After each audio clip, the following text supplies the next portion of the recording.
In the 1980s, for the return of aid from rich countries, strict liberalisation was enforced. The government had to reduce support for its farmers, cut tariffs and deregulate markets. And yet when Kenya wanted entry into the WTO in the 1990s, further liberalisation was expected. Cheap, often subsidised goods from richer countries flooded the markets, from shoes and sugar to steel. The result has been fatal for Kenya's young industries, and their vulnerable farmers didn't stand a chance in competition with rich, powerful companies and countries. Moving to the 21st century, Kenya now faces the future with devastated industries, mass unemployment, and a generation without education. More Kenyans live in poverty now than they did in the 1970s. Fewer children go to school, fewer children are vaccinated, and more children die. Around the world, many artisans and producers of products such as cotton, cocoa, coffee, tea and handcrafts are marginalised due to the regulations put in place by large Western governments. This happens because more than 99% of world trade is conducted by the West, through rich governments and large companies and corporations, including the World Trading Organization and the World Banking Organization. They control the way trade is conducted through agreements and rules that they have created to protect their own interests. Not only do these imposed trade regulations allow cheap products to be dumped on poor countries' fledgling markets, they charge high taxes on imported goods so poor countries can only afford to export raw materials like cocoa and cotton. It is the rich who turn these into more valuable products and reap the rewards.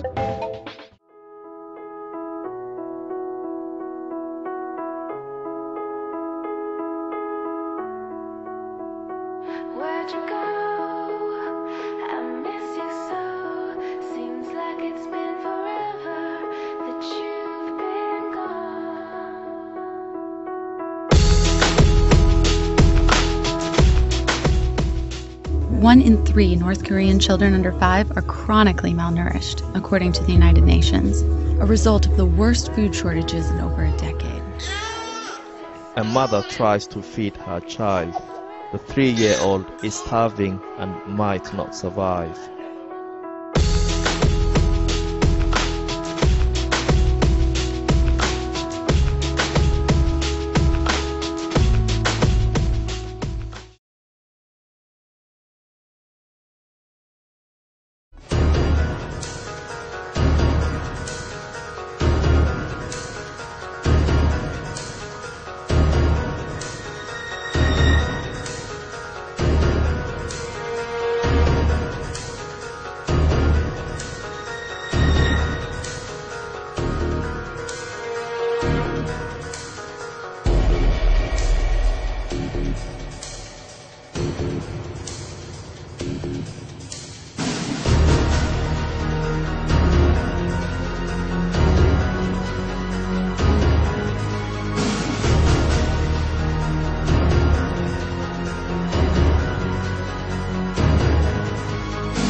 进。